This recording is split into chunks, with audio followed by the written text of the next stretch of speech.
오늘 우리에게 주실 하나님의 말씀을 함께 봅니다. 마태복음 1장 1절로 17절 말씀입니다. 오늘 2021년 첫 신년 예배로 우리에게 주신 은혜의 말씀은 마태복음 1장 1절로 17절 말씀, 우리 가정에서 경건하게 예배하는 성도들도 우리 말씀을 찾아서 우리 한 목소리로 내게 주신 은혜를 따라 읽도록 하겠습니다. 한 마음으로 한 뜻으로 하나님의 말씀을 읽습니다. 마태복음 1장 1절로 17절 함께 읽습니다. 시작.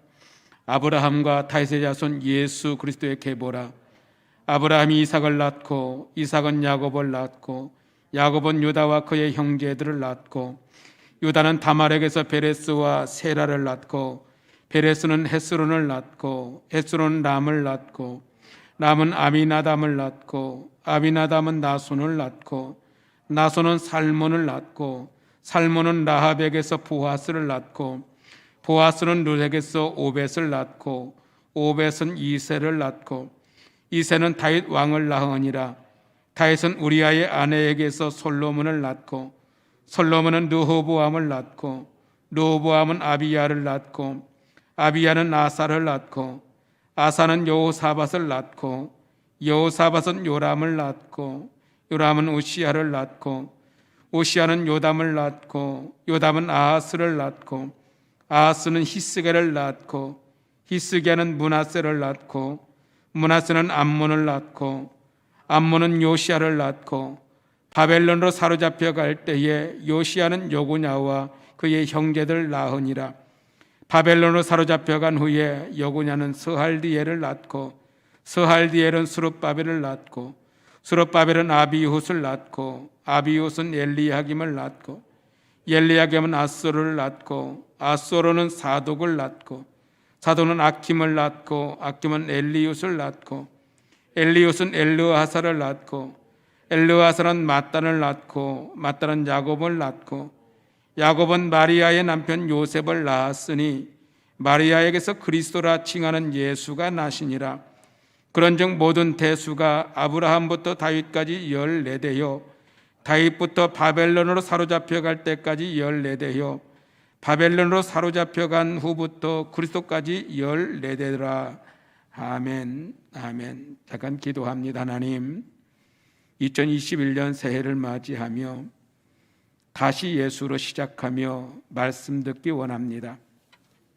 말씀이 능력이 되고 생명이 되기 원합니다.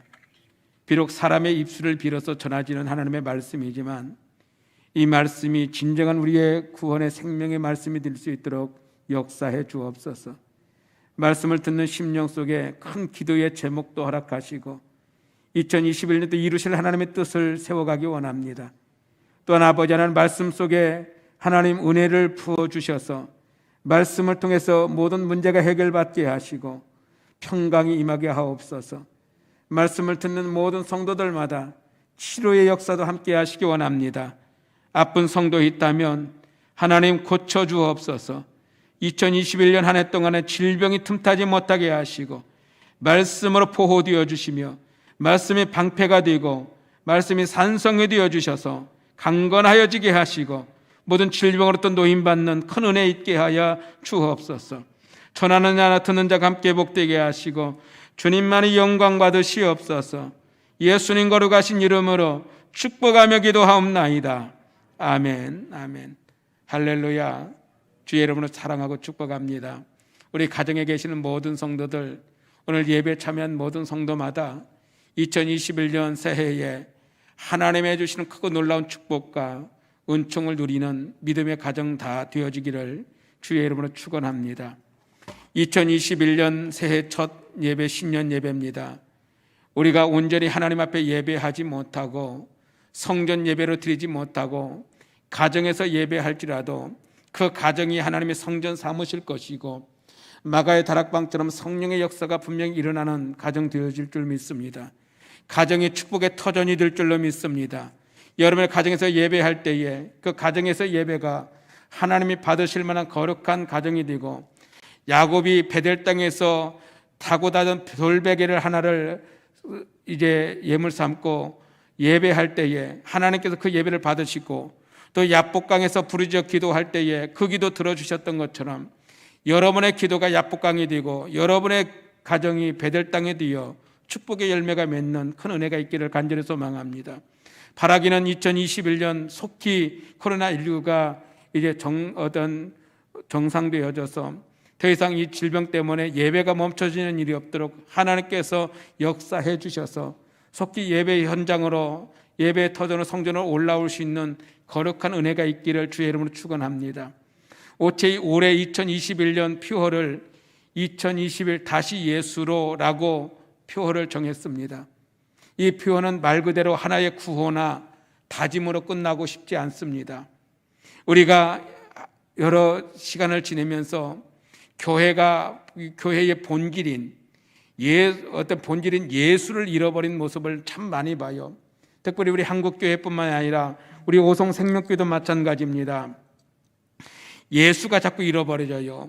예수를 놓치고 교회의 본질이 무엇인가를 이제 잃어버릴 때가 너무 많았습니다. 이것을 회개하면서 하나님 교회의 진짜 본질인 예수를 찾기 원합니다. 하나님이 간절한 마음에 담겨 있습니다. 회개의 모습이 담겨 있습니다. 교회의 본질은 건물도 아닙니다. 교회의 본질은 성도의 숫자도 아닙니다. 교회의 본질은 정치도 아닙니다. 교회의 본질은 복지도 아닙니다. 교회의 본질은 화합도 아닙니다. 교회의 본질은 오직 예수입니다. 그 예수를 회복하고자 하는 간절함의 기도 제목이요, 간절한 은혜가 있고 예수가 회복되면 모든 것이 회복될 줄로 믿습니다. 그 은혜를 따라서 이제 표어를 정해보았습니다. 23년을 제가 목표를 했어요. 그리고 24년째 이제 접어들게 되는데 하나님 앞에서 사람들 앞에서 좋은 목사 되려고 노력 많이 했던 것 같아요. 어떻게 하면 정말 쓰임받는 목사 될까? 그래서 세상에서 말하는 소위 말하는 성공한 목사가 되려고 참 많은 방법도 연구했던 것 같아요. 계획하고 따라다녀 보기도 했어요. 이것이 좋다고 하면 거기도 가봤어요. 저렇게 하니까 성공한다더라 하면 그 성공했던 목사님을 찾아가 만나기도 했고 그 방법이 무엇인가를 알아보려고 했어요.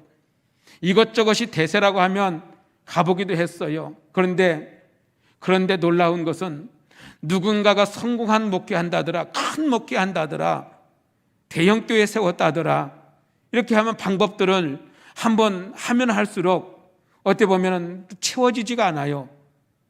만족함이 없어요. 그러다가 깨달은 것이 있어요. 어떤 목회자, 대부분의 목회 어떤 세미나를 가고 또 방법들을 할수록 여러 가지 예수가 빠져 있는 것을 너무 많이 발견했어요. 이렇게 했더니 성공했더라, 이렇게 했더니 성도가 많이 부흥하더라, 이렇게 하니까 몇천 명 되더라, 이런 소리 너무 많이 들었지만 진짜로 예수 이야기를 많이 하네요. 너무 가슴이 아프고 정말 예수가 과연 우리 교회의 본질인가? 그래서 예수 이야기만 하자.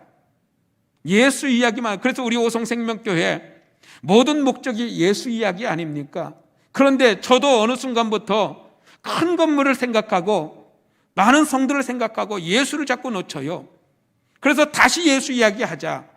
이것이 2021년에 정말 간절한 기도 제목입니다. 강대상에서 정치 이야기할 필요도 없고 강대상에서 성공 이야기, 축복 이야기 할 것이 아니라 우리의 본질인 예수 이야기하면 그 예수 안에 모든 것이 담겨 있는데, 예수 안에 모든 것이 있는데, 처음과 끝이 다 있는데 우리가 예수 이야기하면 다 주실 건데 우리가 어찌 신문 이야기하고 정치 이야기 하겠습니까? 사랑하는 성도 여러분, 왜 꼭 예수여야 합니까? 생각해 보셨나요? 예수 아니면 안 될까요? 그렇게 인기 없는 예수 이야기만 계속하면 과연 뭐가 될까요? 여러분, 꼭 예수만 말해야 하고 다른 유명한 사람 이야기하면 안 됩니까? 고리타분한 그 예수 말고 복지 이야기도 좀 하고 종교 화합 이야기도 하고 세상에서 인기 있는 이야기들, 또 유명한 목사님들 유머스럽게 참 재밌게 잘하잖아요. 그렇게 하면 안 되겠습니까? 그런데 여러분, 이것이 우리를 병들게 하고 진짜를 놓치게 하는 일들이 많기 때문에 재미없어도 인기 없어도 우리 예수 이야기하면서 예수를 통해서 참된 진리를 찾아갈 수 있기를 간절히 소망합니다. 우리 오늘 본문 말씀을 마태복음 1장, 여러분 성경성에서 제일 재미없는 부분이잖아요. 오늘 우리가 읽은 이 본문 말씀은 성경 신약 성경의 첫 장이고 첫 구절입니다. 그 내용은 정말 재미없는 족보 이야기입니다. 예수 족보 이야기예요. 오늘 신약 성경의 첫 번째 이 첫 부분을 장식하는 이 족보 이야기, 이 질문에 대한 시원한 해답, 진짜 왜 예수여야 하는가, 꼭 예수여야 하는가라고 하는 이 질문에 대한 답이 들어있거든요. 그래서 이 말씀을 2021년 우리가 다시 예수라고 하는 이 표 앞에 첫 번째 설교로 본문을 잡은 이유가 이곳에 답이 있기 때문에 그렇습니다. 우리가 읽은 이 본문은 우리 성도들을 수면제로 만들어주는 본문입니다. 빨리 자고 싶으면 이곳을 읽으면 되잖아요. 누구 낳고 이름도 알 수 없는 어떤 사람들이 누구를 낳고 하다 보면 나도 모르는 새에 잠들어 있어요. 그래서 잠이 안 오면 마태복음 1장 1장을 읽으라고 하잖아요.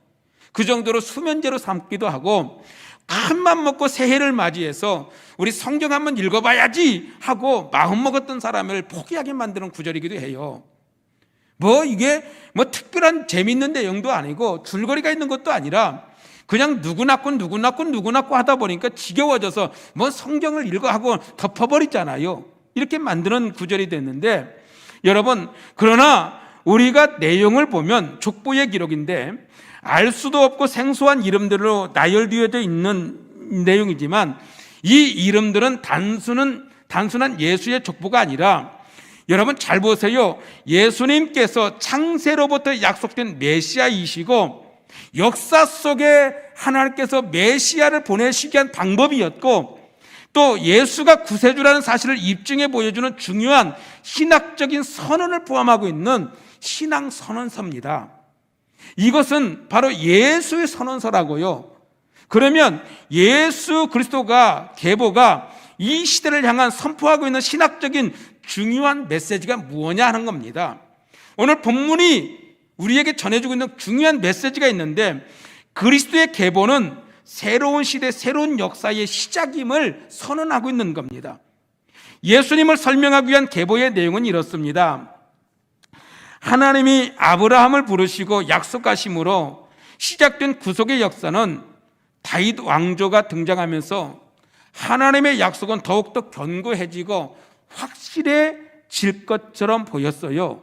그러나 다윗의 왕조마저도 죄지음으로 말미암아 멸망하고 포로로 다 사로잡혀가면서, 어떻게 보면은 이 포로 사건으로 하나님의 약속이 완전히 끝나버린 것 같아서, 왜? 이스라엘이 망해버렸잖아요. 망해버렸기 때문에 예수의 족보는 끝날 줄 알았어요. 그러나 포로 중에서도 남은 소수자들을 통해서 계보의 명맥이 이어지고 끝내는 약속된 그리스도가 오셨다는 사실을 보여주고 있습니다. 여러분, 하나님은 세상의 역사와 상관없이 하나님의 계획하신 역사는 반드시 이루어 가십니다.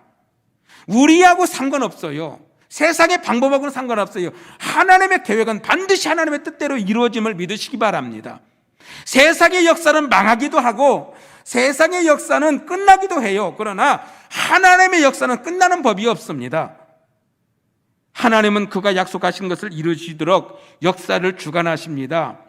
역사가 하나님의 계획의 뜻에서 벗어나게 되어지면 하나님 개입하셔요. 그래서 역사의 방향을 바꿔놓으시기도 하십니다. 때로는 하나님이 역사의 물줄기를 돌려놓기도 하고요, 하나님의 약속대로 그리스도가, 예수가 세상에 오시는 것을 그 누구도 막을 수가 없었다는 겁니다. 사탄은 역사를 바꿔보려고 했어요. 범죄하게 만들고 우상숭배하게 만들고 망하게 하고 포로로 끌려가게 만들고, 어떻게 보면은 완전히 망하게 하려고 역사를 바꿔놓으려고 했지만 하나님의 역사를 바꿀 수는 없는 겁니다. 결국에 계보를 마무리하는 자는 누굽니까? 계보의 마지막은 예수 그리스도입니다. 아브라함도 아니고 다윗도 아닙니다. 그들은 역사의 중간에 서 있는 뿐이에요. 오직 예수가 처음이요 마지막입니다. 아브라함으로 시작된 계보와 구속의 역사를 마무리하고 완성하는 분은 누구십니까? 바로 예수 그리스도이십니다. 사랑하는 성도 여러분, 그러면 우리가 말하고 하고 오늘 외치고 싶은 예수는 누구십니까? 여러분이 믿는 예수는 누구입니까? 여러분은 예수를 누구라고 말할 수 있습니까? 누군가가 너 교회 다니냐? 그래, 교회 다니는데 예수가 누구야? 라고 말한다면 여러분 뭐라고 말할 수 있겠어요? 마태는 이스라엘 전체의 역사를 어떤 목적을 가지고 오늘 본문을 기록하고 있어요. 의도적 어떻게 보면 수순을 가지고 오늘 기록하고 있는데 17절 말씀을 보면 이렇게 말합니다. 그런즉 모든 대수가 아브라함부터 다윗까지 연례되어 다윗부터 바벨론으로 사로잡혀 갈 때까지 연례되어 바벨론으로 사로잡혀 간 후부터 그리스도까지 열네대더라 라고 했습니다. 마태는 예수 계보를 14대씩 세 부분으로 나누었습니다. 사실 마지막 14대는요 17대 17명의 왕들 중에 3명을 빼버렸어요. 의도적으로 빼버린 거예요. 3번 반복한 의미는 14대를 3번 반복하는 것은 14는 7의 곱입니다. 7은 성경에서 완전한 숫자를 말해요. 마태가 완전한 수의 7의 곱을 3번 반복한 것은 이스라엘 역사에서 그리스도의 위치를 강조하기 위한 방법이었습니다. 그러면 역사에서 그리스도의 위치가 어느 정도였는가? 여러분, 우리가 역사가 우연히 사람들에 의해서 쓰여지는 것 같지만 역사에서 예수님의 위치가 어느 정도입니까? 사람들은 역사를 두 시대로 나누고 있습니다. 예수님이 오시기 전의 시대를 BC, 어떤 베포 크라이스트라고 하는 예수님의 오시기 전에 BC로 나누고 또 AD로 나눕니다. 에노 도미니라고 해서 예수 그리스도 오신 이유를 나누는데 중간에 누구예요? 예수가 중심이에요. 예수를 중심으로 해서 예수가 오기 전에 BC와 예수가 오신 후의 역사를 AD로 나누고 있는 겁니다. 세계 모든 민족과 사람들이 올해를 2021년을 그리스도가 오신 후 2021년이라고 인정합니다. 안 하는 민족 어디 있어요? 여러분, 이것이 우연히 인간들에 의해서 기록된 역사입니까? 여러분, 그들이 하나님을 인정하지 않든 인정하든 예수님을 부인하든 상관이 없어요. 다른 종교를 가지고 있는 사람들일지라도 사실은 생활 속에서 예수가 중심이라는 사실을 그들이 인정할 수밖에 없는 겁니다. 불교의 나라도, 유교의 나라도, 이슬람의 나라도, 공산주의 나라도, 예수를 믿지 않는 무신론의 사람들도 다 예수님이 오셔서 새로운 역사를 시작했다는 사실을 인정하고 있는 거예요. 자기들의 뜻하고는 상관없어요. 하나님이 역사의 주인이시거든요. 달력을 보아도 그렇지 않습니까? 사람들은 주일을 한 주간에 매일 앞에 둡니다. 한 주간을 쉼으로 시작합니다. 여러분, 성경적 원리를 보세요. 우리 하나님께서 천지만물을 창조하시고 6일을 일하시고 하루를 쉬셨잖아요. 이게 주일 아닙니까? 그리고 주일이 뭡니까? 부활하신 예수를 기념하는 날이잖아요. 예수가 다시 살아나셨다. 완전한 회복을 말하고 안식을 말하는 거잖아요. 여러분, 죽음에서 영원한 안식을 누리는 것이 부활이잖아요. 이것이 안식일이고 주일 아닙니까? 온 세계 나라들과 모든 사람들이 일요일을 쉬는 법정 공휴일로 정하고 이날은 사람들이 쉬고 있는 거예요. 안식되어지고 있는 겁니다. 여러분, 사람들은 종교와 상관없이 삶 속에서 하나님과 예수님을 인정합니다. 이것은 온 세계 온 인류 역사에 하나님이 나타내신 섭리의 귀중함이에요.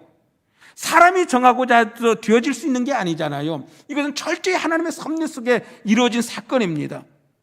여러분, 하나님과 그리스도를 부정한다고 해서 하나님이 안 계시거나 역사 속에 사라질 수 있는 게 아닙니다. 역사와 우리 예수님 인생에서 예수 그리스도의 위치는 무엇입니까? 그리스도가 역사의 중심이 되고 새 역사의 시작이라는 사실입니다. 그리스도 때문에 역사가 이루어졌고 예수 때문에 역사가 새로 시작되고 예수로 인하여 끝을 맺게 돼 있어요. 여러분, 인류의 역사의 끝이 어디입니까? 우리 주님이 다시 이 땅에 심판해 주러 오는 그날의 역사의 끝이잖아요. 사랑하는 성도 여러분, 이것은 예수님이 역사에 실제로 계셨던 실존이라는 인물이라는 사실을 누구도 부인할 수 없는 사건입니다. 여러분, 지금도 그분을 믿는 자는 누구든지 멸망치 않고 영생을 얻는다라고 하는 것이 약속입니다. 새로운 희망의 시작이 바로 예수로부터 시작되는 겁니다. 예수가 빠져버린 인생은 새로운 시작도 없는 거예요. 아무리 2021년이라고 하는 새해를 시간적으로 맞이해도 진짜 예수가 빠져버린 2021년도는 새로운 시작이 아닙니다. 시간의 흐름에 불과한 거예요. 예수 이후의 2021년이기 때문에 예수가 중심이 되어지는 새해, 예수가 세워지는 새해가 되어져야 진짜 축복이요 희망이 되어질 줄로 믿습니다. 사랑하는 성도 여러분, 그리스도는 우리의 각자에 대한 하나님의 계획과 섭리를 이루어 가실 줄로 믿습니다.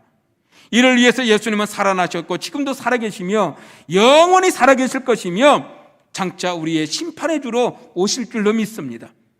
예수님의 계보가 보여주는 또 하나의 중요한 메시지는 하나님의 은혜가 임하면 누구든지 구원받고 누구든지 쓰임받고 누구에게든지 희망이 있다는 사실을 보여주고 있습니다.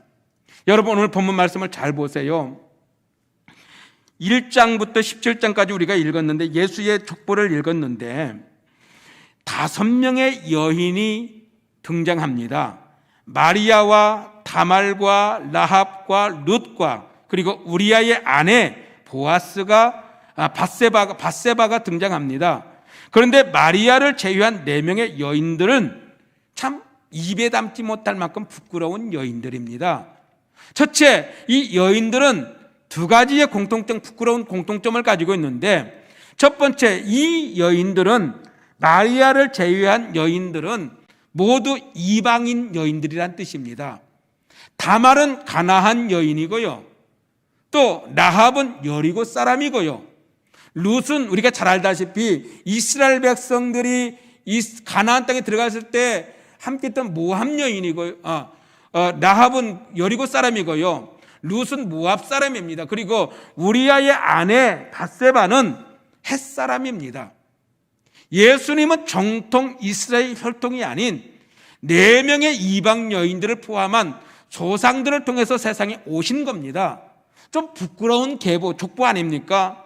세상 말로 쪽팔린 족보라고요. 예를 들어서 여러분의 할머니가 조선 사람도 아니고 고려 사람도 아니고 고조선 사람도 아니라 여러분의 할머니가 어때 보면은 일본 사람이라고 보세요. 요즘 말로 뼈까지 혈통까지 일치일파라고요. 그러면 여러분, 우리 할머니 일본 사람 맞거든, 자신 있게 여러분 족보에 말할 수 있겠어요? 여러분의 할머니가 중국 사람이라고 보세요. 그런데 이 성경이 왜 그런 이름을 기록하고 족보에 기록하고 있습니까? 두 번째로, 여인들의 두 번째 공통점은 입으로 담기 부끄러운 내용들을 담고 있는 여인들입니다. 여러분, 5명의 여인, 마리아는 처녀로 임신해서 아기를 낳은 여자고요, 다말은 시아버지인 유다의 육체적 관계로 예수님의 조상인 베레스를 낳았습니다. 말이 됩니까? 여러분, 시아버지와 며느리가 그렇고 그래서 아들을 낳은 게 베레스라고요. 라합은 여리고성의 창녀입니다. 우리 할머니가 창녀 출신이래 족보에 담을 수 있어요? 기생 출신의 족보가 있습니까? 그런데 오늘 예수님의 족보에는 창녀 출신인 어쩌면 라합이 기록되어 있어요.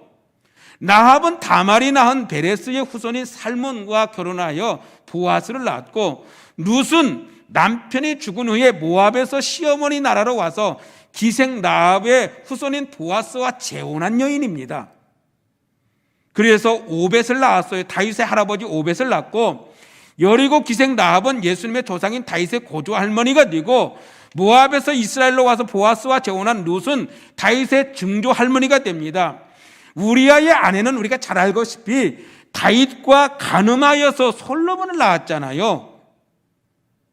여러분, 이 얼마나 부끄러운 족보를 가지고 있어요.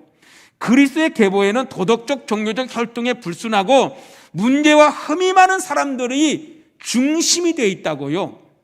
세상 사람들이 이 사실을 알면은 우리는 부끄러워서 말도 못해요.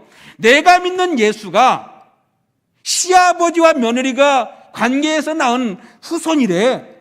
내가 믿는 예수가 창녀 출신의 여인에게서 혈통을 가진 여인이래. 내가 믿는 예수가, 여러분, 우리가 족보를 이야기할 때 참 부끄럽고 말할 수 없는 내용이잖아요.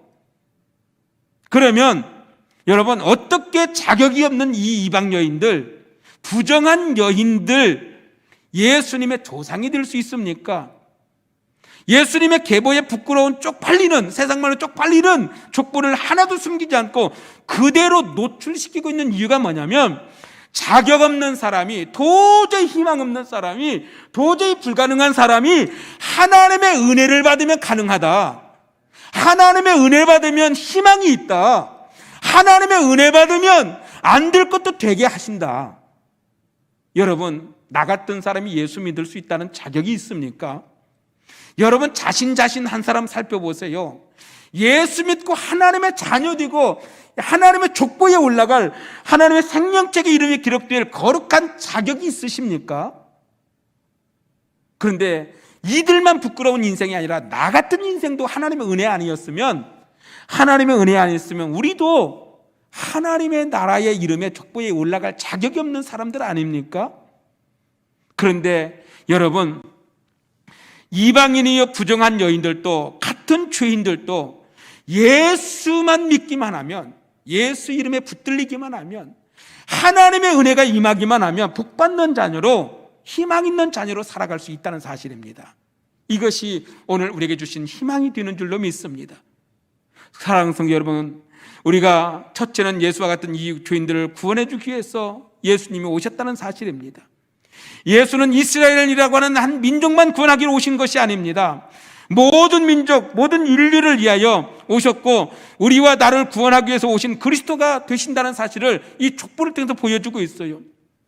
또한 두 번째는 흠이 많고 부정하고 연약한 자격 없는 죄인도 하나님의 은혜 받으면 다 쓰임받고 희망이 있다는 사실을 보여줍니다.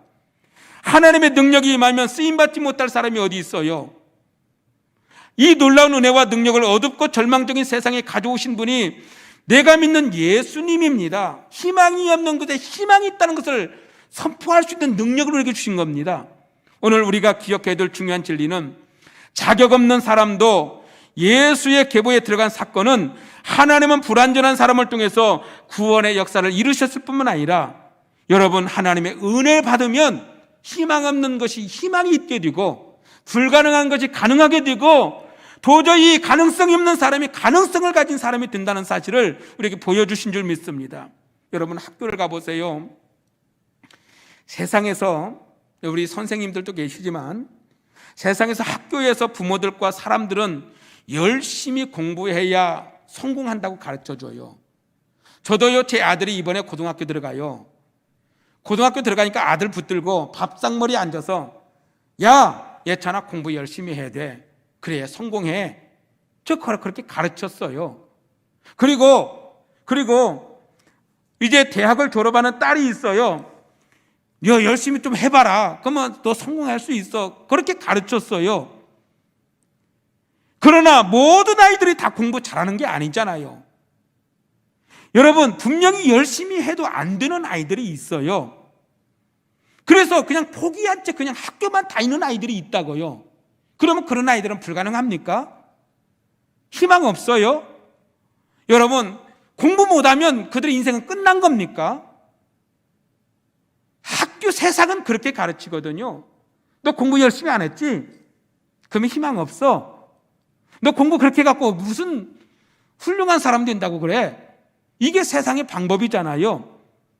그런데 교회마저도 그렇게 가르치면 안 되잖아요. 교회마저도 열심히 공부해야 성공할 수 있단다. 유인들을 다 봐라. 열심히 공부한 사람들이 다 성공하지 않았느냐? 교회는 그런 것 가르치는 것이 아닙니다. 성경은 뭐라고 가르쳐요? 부족하도 연약해도 흠이 있고 못나도 부끄러워도 예수 믿고 하나님의 은혜가 임하면 성공할 수 있고 희망이 있고 능력이 있고, 예수 믿으면 우리가 부끄러운 인생도 하나님이 쓰신단다. 가르칠 수 있는 것이 교회 아닙니까? 왜? 성경이 그렇게 말하고 있으니까. 오늘 본문에 보면 성경이 그렇게 말하고 있잖아요. 장녀도, 부끄러운 관계도 여러분 하나님의 은혜가 임하면 그들도 가능하지 않습니까? 이것이 예수의 은혜 아니겠습니까? 여러분, 우리 사랑하는 성도 여러분, 여러분의 자녀들 예수 이름 가지고 가르치십시오. 예수 이름 믿으면, 예수 이름 붙들면 너 성공할 수 있다. 여호와를 경외하며 그 길을 걷는 자마다 하나님의 복을 주신단다. 너는 공부 잘 못해도 예수 잘 믿어 성공할 수 있어. 제가 어젯밤에도 우리 딸에게 한 말이에요. 예진아, 예수 잘 믿어야 된다. 어때도 세상에 나가도 예수 잘 믿어야 돼. 어떻게 목사의 딸 이런 걸 떠나서 예수 잘 믿어야 돼. 저는 정말 어제도 우리 딸이지만, 우리 아들이지만 정말 이 식탁에 앉아서 정말 외치고 싶은 게 그거예요. 세상이 뭐라고 해도 예수 잘 믿어야 성공하는 거야. 사랑하는 성도 여러분, 세상에서는 공부가 전부요, 능력이 최고라고 말합니다. 여러분, 능력 있는 사람 만들어내려고 뭘 조작도 해보기도 하고, 하지만 여러분, 그게 성공의 기점이 아니라 진짜 성공은 예수 잘 믿어야 됩니다. 하나님이 전부요, 예수가 전부며 하나님을 경외하는 것이 새로운 희망의 시작이고, 예수 잘 믿어야 하나님이 역사 속에 쓰신다. 이것이 오늘 우리에게 주시는 은혜가 아니겠습니까? 공부가 전부고 능력이 전부라면 공부 못하고 능력 없는 우리는 가능성이 있나요? 여러분이요, 우리가 그러나 성경의 조건은 예수입니다. 딱 하나예요. 성경에는 딱 성공하는 자의 조건, 축복의 조건은 딱 하나예요. 여호와를 경외하며 그의 길을 걷는 자가 복이 있다. 사랑하는 성도 여러분, 하나님의 은혜가 임하면 다 가능합니다. 2021년도 우리가 능력 없어도 괜찮아요. 돈 없어도 괜찮아요. 좀 부족하고 부끄러운 일 많아도 괜찮아요. 하나님의 은혜가 여러분에게 임하기를 주의 이름으로 축원합니다. 예수 잘 믿으십시다. 2021년도에 진짜 예수 한번 잘 믿어봅시다. 여러분, 코로나가, 역사가 우리를 예수 믿지 못하게 만들고, 사회 환경이 자꾸 예수를 부인하게 만들고, 예수 이름 부끄럽게 만들고, 교회 다니는 거 말 못하게 만들고, 예수 믿는 거 부끄럽게 만들어도 여러분, 그래도 예수 포기하지 맙시다. 예수 은혜 임하면 우리는 성공하고요, 예수 은혜 임하면 구원받고요, 예수 은혜 임하면 역사 속에 쓰임받습니다. 이 나라의 민족 대한민국도 그렇습니다. 자꾸 교회 예수 믿는 걸 부인하려고 하지 말고, 이 나라 대한민국이 동해물과 백두산이 마르고 닳도록 하나님이 보호하시고 은혜 주셔야 이 나라 삽니다. 그러게 여러분들이요, 우리가 예수 이름 놓치지 말고 세상에 아무리 그래도 예수만큼 붙들고 나갑시다. 그러면 이 민족도 살고, 우리 오송생명교회 마찬가지요, 지금 예배에 다 마주 못해도, 크게 성장하지 못해도, 우리가 계획한 것만큼 큰 건물 짓지 못했어도 상관없어요. 예수 이름 붙들리면 우리 교회 하나님께 쓰십니다.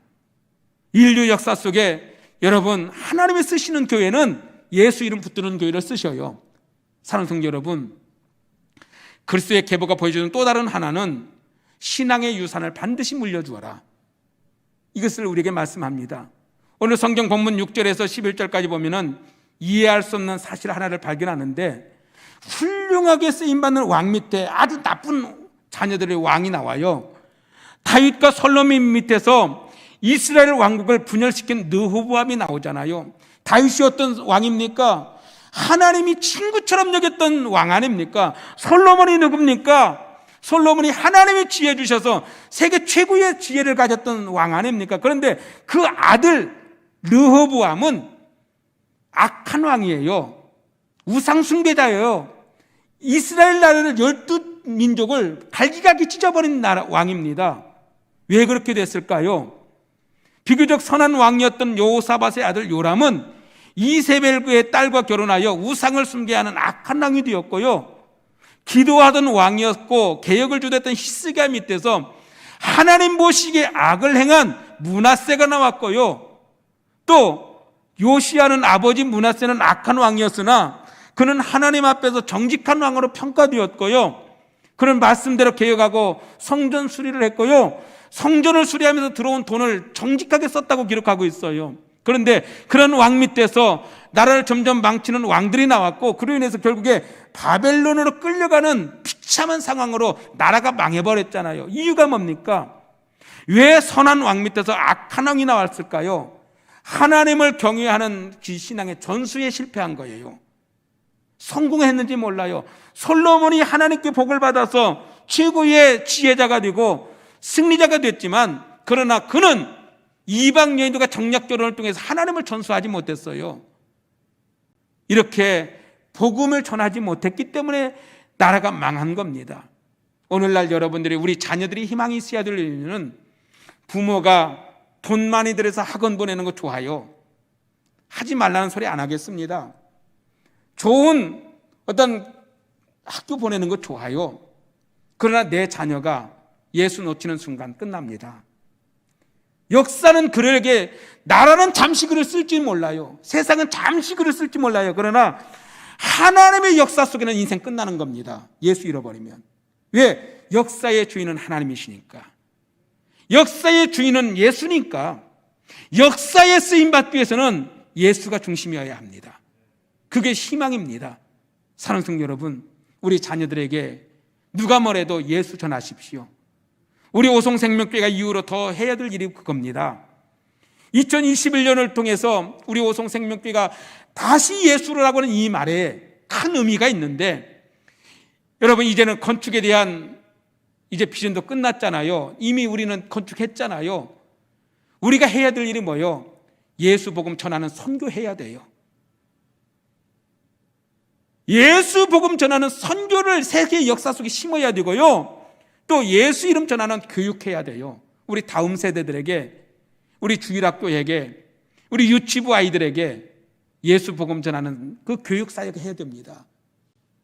교회에서의 예수 복음 전하는 사명해야죠. 이것을 놓치면 우리는 2021년 다시 예수라는 말이 하나의 구호에 불과해요. 예수 복음 전하는 선교하십시다. 예수 복음 전하는 교육합시다. 예수 복음 전하는 우리 봉사하고 섬깁시다. 그러면 우리는, 교회는 진짜 희망 있는 교회가 되는 줄로 믿습니다. 이제 말씀을 맺습니다. 사랑하는 성도 여러분, 꼭 예수여야 합니까? 다시 결론적으로 말씀드려요. 진짜 예수여야 합니다. 예수님은 새로운 역사를 여신 분이요, 죄인이요 흠이 많고 문제가 많은 무자격자도 예수 이름으로 축복해 주신 분이 예수님이십니다. 그리고 가장 중요한 것은, 하나님은 예수 믿는 믿음 그 하나만 보시고 우리를 구원해 주시고 역사에 쓰임받게 쓰실 줄로 믿습니다. 사랑하는 성도 여러분, 우리 예수로 다시 한번 시작해 봅시다. 잃어버린 예수, 놓치고 있는 예수 있다면, 우리 여러분 2021년 통해서 우리 정말 예수 회복하고 다시 예수를 만나고 다시 예수를 전하고 다시 예수를 말할 수 있는 능력 있는 교회 성도들 다 되시기를 주의 이름으로 축복합니다. 기도합니다. 거룩하신 하나님, 우리가 수없이 많은 시간들을 신앙생활 한다고 했지만, 진짜 그리스도인으로, 진짜 성도로 예수 믿고 살았는지 다시 한번 돌이켜봅니다. 성공하기 위해서, 축복받기 위해서는 노력했지만 진짜 예수 믿으려고 애쓰고 노력했는지 다시 한번 돌아봅니다.